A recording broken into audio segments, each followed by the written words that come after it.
title of samurai is one that's been recognized for millennia. These legendary sword fighters of feudal Japan are known today for their honor, combat prowess, and status.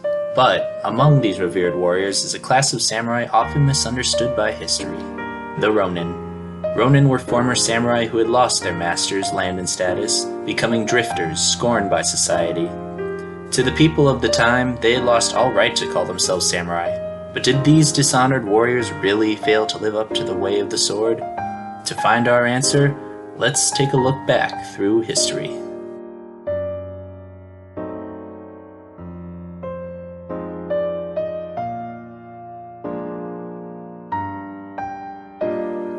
We'll begin our journey with what I'd wager is the most famous band of Ronin in history, the 47 Ronin. This clan of once honorable samurai led by Asano Naganori was dissolved after their master was forced to commit seppuku for his attempted murder of fellow lord Kira Yoshinaka, who had slandered Asano for not coinciding with his corruption. This left his retainers without status and cast them into a life of shame. After a year, the now Ronin clan decided to take revenge for their master. Together, they infiltrated Lord Kira's home under cover of darkness and assassinated him. These Ronin's actions vastly reflected the selfless commitment and glorification of dying to express one's honor as a samurai that defined the worth of the samurai class members in the Tokugawa period. And for this reason, the 47 Ronin were allowed to commit seppuku as true samurai for their punishment.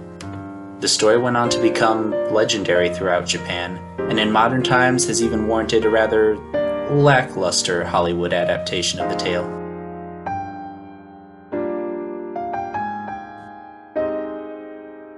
However, not all Ronin were portrayed as tragic heroes seeking to regain their honor and leave their mark on society. The Ronin who participated in the siege of Osaka Castle were depicted in a much more paltry light. Nidaros's account remembers them as little more than a horde of vagabonds recruited solely out of lack of alternatives, and though they sought revenge against Ieyasu, all too many harbored little will to live. So much so that some of these soldiers became quite intoxicated the night before they attacked. They saw little point in taking the battle too seriously, as they did not intend to survive it. Yet these warriors answered the call to arms when not one daimyo loyal to the house of Toyotomi did, demonstrating the loyalty and service that is the backbone of the samurai code better than any recognized samurai that was called upon did. And though their craving for death was hardly rendered in the same romantic way, in the end, few things reflect the samurai spirit better than the desire to die in battle. Of course! We can hardly talk about Ronin without addressing the most renowned Ronin and arguably samurai of all time, Miyamoto Musashi. Ever since he won his first duel at 13, he went on to defeat the Yoshioka brothers at 21 and killed the disciples who sought revenge, all using only 2 wooden swords. This continued in the decades after, with Musashi defeating renowned fighter after renowned fighter on a long pilgrimage to perfect his 2-sword style.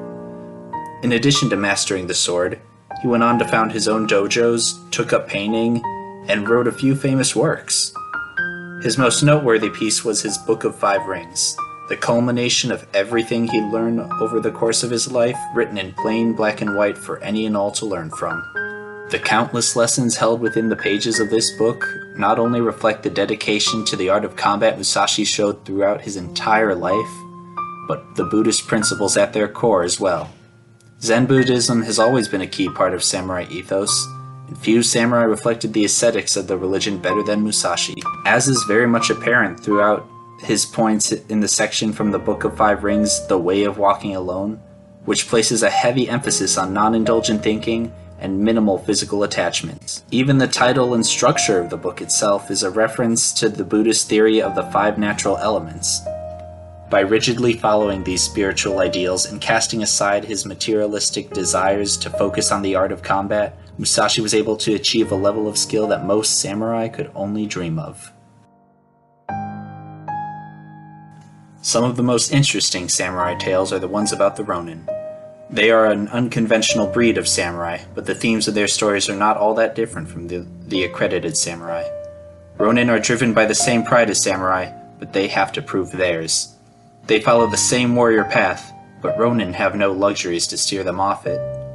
Even if their spirits are weakened more than a samurai's, ronin still fight in situations when no other samurai would. And ultimately, they pursue the same honorable end as a samurai, but with even more sentiment. If you ask me, it would seem the truest way to follow the path of the samurai is to be cast off it.